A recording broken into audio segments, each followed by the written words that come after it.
అందం, ఆరోగ్యం, ఆత్మవిశ్వాసం అనూస్తో సాధ్యం. ట్రాన్స్ఫర్మేషన్ సర్వీసెస్ పైన ఫ్లాట్ 50% డిస్కౌంట్. అనూస్ సిన్స్ 1982. నమస్కారం, మీరు చూస్తున్న సుమన్ టీవీ. నేను మీ కీర్తి. నాతో పాటు ప్రముఖ ఆస్ట్రాలజర్ బ్రహ్మశ్రీ నందిబట్ల శ్రీహరి శర్మ గురుగారు ఉన్నారు. నమస్తే గురుగారు. వాగర్థావివ సంపృక్తౌ వాగర్థ ప్రతిపత్తయే జగతః పితరౌ వందే పార్వతీ పరమేశ్వరౌ.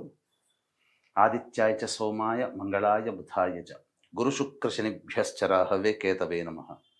శృంగేరి జగద్గురు పీఠాధిపతులకి, కంచి పీఠాధిపతులకి నమస్కారములు తెలియజేసుకుంటూ కార్యక్రమాన్ని ప్రారంభిద్దాం. గురుగారు, సంక్రాంతి తర్వాత ద్వాదశ రాశుల్లో భాగంగా కొన్ని రాశుల వారికి అదృష్టం పట్టనుంది, కొన్ని రాశుల వారికి అంత బాగా లేదు అని అంటున్నారు. మరి బాగున్న రాశులు ఏంటి, వాళ్ళకి కలిసి వచ్చే కాలం ఎంతలా ఉంది, అలాగే బాలేని రాశుల వాళ్ళ పరిస్థితి ఏంటి, వాళ్ళు ఎలాంటి రెమెడీస్ పాటించాలి, ఈ వీడియోలో డిస్కస్ చేద్దాం గురుగారు. తప్పకుండానమ్మా. ఎందుకంటే సంక్రాంతి సందర్భంగా ఉన్నటువంటి గ్రహస్థితిని అనుసరించి ఈ సంక్రాంతి తర్వాత ఉగాది లోపు కొన్ని రాశుల వారికి సంబంధించి అదృష్ట యోగం పట్టబోతుంది. అంటే గ్రహాల యొక్క అనుగ్రహం వల్ల ఈ సంక్రాంతి తదనంతరం వాళ్ళు అనుకున్నటువంటి పనులు నెరవేర్చుకోగలిగే శక్తి గ్రహాలు మనకిస్తున్నాయి. కొన్ని రాశుల్లో జన్మించినటువంటి వారికి కాస్త అధమ ఫలం అని చెప్పవచ్చు. అది కొన్ని లిమిటెడ్ మాత్రమే. కానీ ప్రత్యేకించి ఎక్కువ రాశుల వారికి మధ్యస్థమైనటువంటి ఫలితాలు అనేటువంటివి ఉండబోతున్నాయి. ముఖ్యంగా ఈ యొక్క సంక్రాంతి సందర్భంగా ఉన్నటువంటి గ్రహస్థితి కనుక చూసుకున్నట్లయితే ప్రధానంగా మిథున రాశిలో గురువు, అలాగే సింహరాశిలో కేతువు, వృశ్చిక రాశిలో చంద్రుడు, మరియు ధనుస్సు రాశిలో కుజుడు, బుధుడు, మకరంలో రవి, శుక్రుడు, కుంభంలో రాహువు, మీనంలో శని.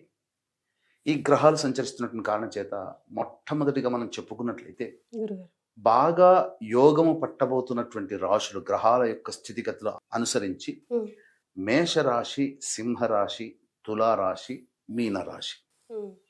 ఈ రాశుల్లో జన్మించినటువంటి వారికి గ్రహస్థితులు అనుకూలంగా ఉంటున్నాయి.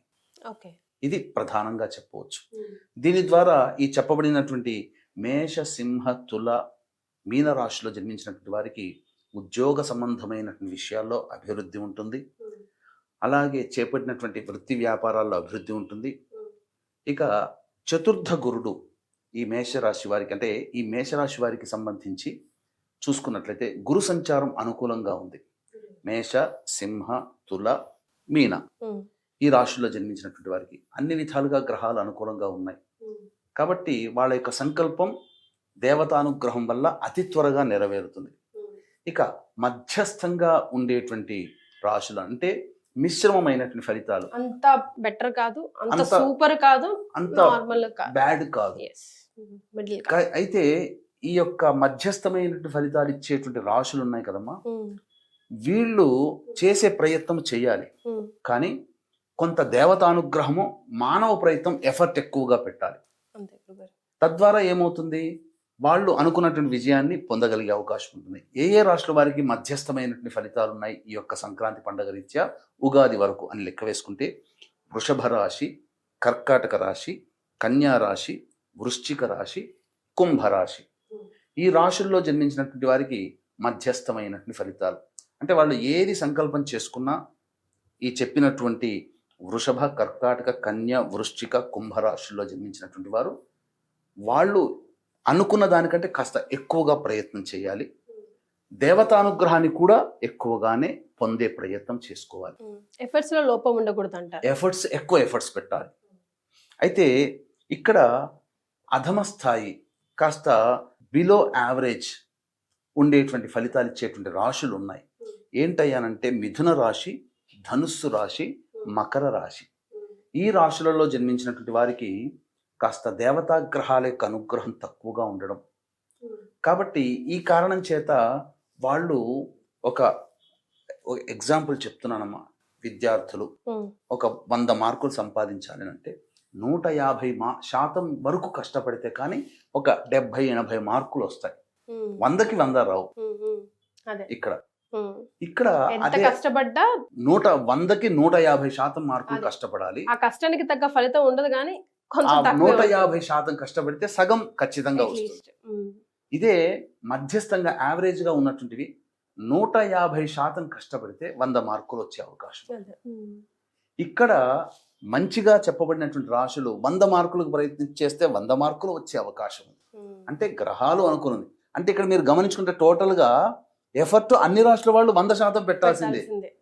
కానీ ఇక్కడ పర్సంటేజ్ లెవెల్స్ అట్లా అలా వాళ్ళు చేస్తున్న వృత్తి వ్యాపారాలు అదృష్టం కూడా కలిసి రావాలి కదా ఇష్టమేనమ్మా. అందుకనే మేష సింహత్తుల మీన రాశిలో జన్మించినటువంటి వారికి గ్రహాలు అనుకూలంగా ఉండడం వల్ల అదృష్టం కలిసి వస్తుంది.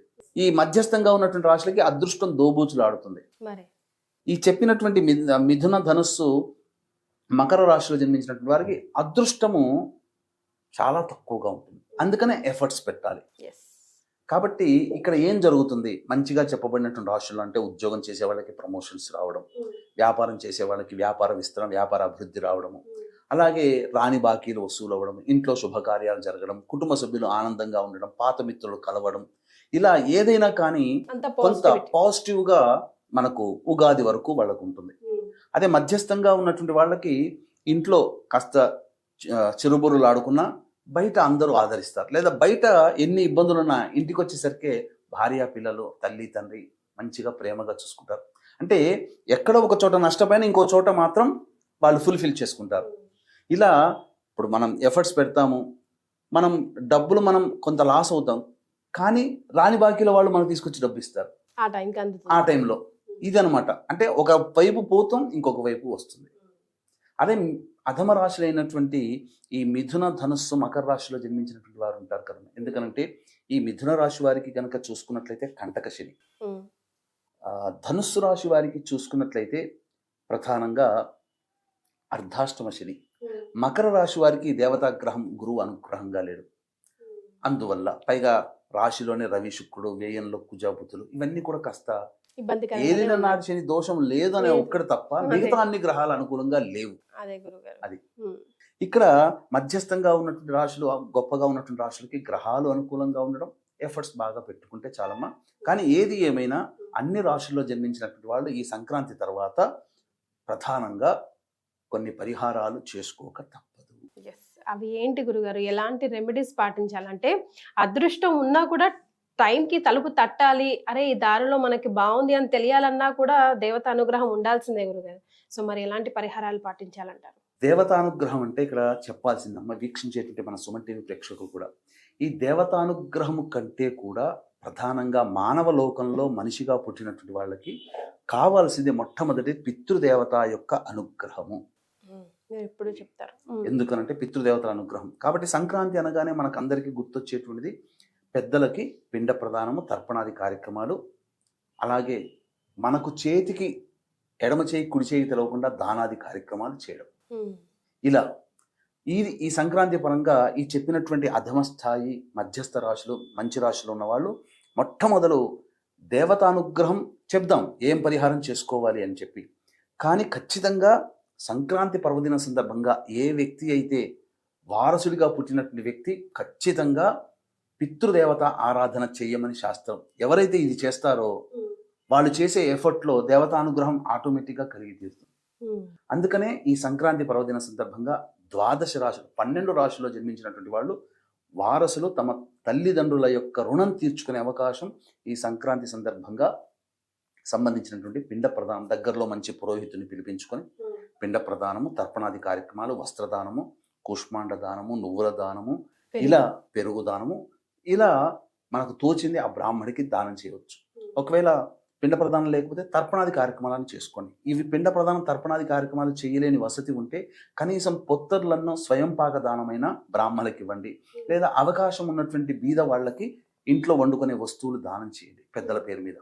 అసలు ఇవి ఏవి కాదండి, మాకు అంతగా అవకాశం లేదు అని అనుకుంటే, ఎలాగో కాశీ క్షేత్రంలో ఈ సంక్రాంతి సందర్భంగా జనవరి 15వ తారీఖు రోజున, పుష్య అమావాస్య సందర్భంగా జనవరి 18వ తారీఖు రోజున మరణించిన వారి యొక్క ఆత్మతృప్తి కోసం వారి తరపున బ్రాహ్మణుల్ని కర్తగా పెట్టి ఈ జనవరి 15 సంక్రాంతి, జనవరి 18 పుష్య అమావాస్య, ఈ 2 రోజుల్లో బ్రాహ్మణుల్ని కర్తగా పెట్టి పిండ ప్రదానము, తర్పణాది కార్యక్రమాలు జరిపించడం జరుగుతుంది. అలాగే పుష్య అమావాస్య రోజున ఈ యొక్క సంబంధించినటువంటి సర్వదోష నివారణ పూజలు, హోమాలలో భాగంగా జనవరి 18 సాయంకాలం 7 గంటలకి ప్రత్యంగిర, బగలాముఖి, రాజశ్యామల, వారాహి, ధూమవతి, కాలభైరవ, శనీశ్వర, మృత్యుంజయ, సుదర్శన, లక్ష్మీ హోమాలు జరిపించి శక్తిపాతం చేసినటువంటి కరుంగలి మానివ్వడం జరుగుతుంది. ఈ కార్యక్రమాల్లో వేటికి వాటిగానే విడిగా నమోదు చేసుకోవాలి. సర్వదోష నివారణ పూజలకైతే మాత్రం 18వ తారీఖు సాయంత్రం 6 గంటల లోపల నమోదు చేసుకోవచ్చు. రైట్ గురుగారు. ఇక అన్నిటికంటే ప్రధానంగా మానవుణ్ణి పట్టి పీడించేటువంటిది ప్రధానంగా పితృదోషములు, స్త్రీ శాపములు, గురు శాపములు, దైవ శాపములు, సర్పశాపములు. ఈ 5 శాపాల వల్ల కూడా మానవులు ఇబ్బంది పడతారు. కాబట్టి ఈ 5 శాపాల నివృత్తికి భీష్మ ఏకాదశి జనవరి 29వ తారీఖు రోజున ఈ పంచశాప నివృత్తి హోమాది కార్యక్రమాలు కూడా జరిపించడం జరుగుతుంది. ఇవి ఎందుకు చెప్తున్నానంటే ఈ 5 శాపాలు గనక తొలగిపోతే మానవుడు చేసే ప్రతి ప్రయత్నము విజయవంతం. ఇక 12 రాశుల్లో మంచి చెడు అనేది సంబంధం లేకుండా పితృదేవతలే అన్ని అనుగ్రహిస్తారు. కాబట్టి జనవరి 29వ తారీఖు రోజున జరిగే పంచశాపాల నివృత్తి హోమాలు కూడా నమోదు చేసుకోవచ్చు. ఇక అన్నిటికంటే ఇప్పుడు మనం చెప్పుకున్నాం దైవ అనుగ్రహం పొందే ప్రయత్నం. ఈ సంక్రాంతి రోజున సాక్షాత్తు పరమేశ్వరుడే చెప్పినటువంటి ఒక గొప్ప పరిహారం. గురుగారు. ఇప్పుడు మనకు చెప్పాడమ్మా, కృష్ణుల వారు తెలివిగా భీష్ముని చంపే శక్తి ఎవరికీ లేదు ఈ భూమి మీద. మరి ఎలా భీష్ముడు ఉన్నంత వరకు యుద్ధంలో గెలవలేం అంటే నువ్వే వెళ్ళి అడగవయ్యా యుధిష్ఠరా, నీకైతే చెప్తాడు ఆయన మరణం ఎవరిలో ఉందని. భీష్ముని దగ్గరికి వెళ్ళి మరణం గురించి ఎలా చనిపోతావు తాత అని అడగాల్సి వచ్చింది. ఆయన పలానా శిఖండి ఉంటే నేను చేయలేను అని చెప్పి అని అంటాడు. అంటే అటు వీరుడు కాదు, కన్య కాదు, ఆయన మధ్యస్థంగా ఉన్నవాడితో ఉంటే నేను యుద్ధం చేయలేను. ఆ శిఖండిని అడ్డు పెట్టి అర్జునుడు భీష్ముని నేల కూల్చడం జరిగింది. అలాగే పరమేశ్వరుడికే మనం అప్పజెప్పేస్తే ఆ పరమేశ్వరుడి దగ్గరుండి కార్యక్రమాన్ని మన యొక్క సంకల్పాన్ని నెరవేరుస్తాడు. సాక్షాత్తు పరమేశ్వరుడే చెప్పిన శివరహస్య గ్రంథంలో ఉన్నటువంటి పరిహారం ఇప్పుడు మన ప్రేక్షకులకి తెలియజేస్తున్నానమ్మా. ఈ సంక్రాంతి రోజున ప్రతి మానవుడు కూడా దేవతానుగ్రహం కావాలి. సృష్టి స్థితి లయకారకాలలో లయకారకుడు పరమేశ్వరుడు. శివాజ్ఞ లేనిదే చీమైన కుట్టదు.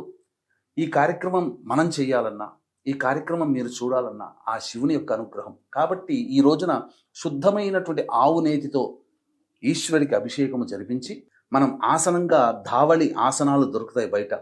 ఆ ధావళికి చక్కగా శుద్ధమైన ఆవునేతి అద్ది లేదా ఆవునేతిలో ముంచి పరమేశ్వరుడికి అభిషేకం ఆవునేతితో చేస్తాం కదా. అర్చన చేసిన తరువాత అప్పుడు పరమేశ్వరుడికి ఆచ్ఛాదనగా మనం మెళ్ళలో ఎలా అయితే షాల్ వేసుకుంటామో అలా పరమేశ్వరుడికి ఆచ్ఛాదనగా కప్పిరండి. సాక్షాత్తు పరమేశ్వరుడు చెప్పిన మాట, ఆయన ఇచ్చిన మాట జరగక మానదు, ఖచ్చితంగా జరుగుతుంది.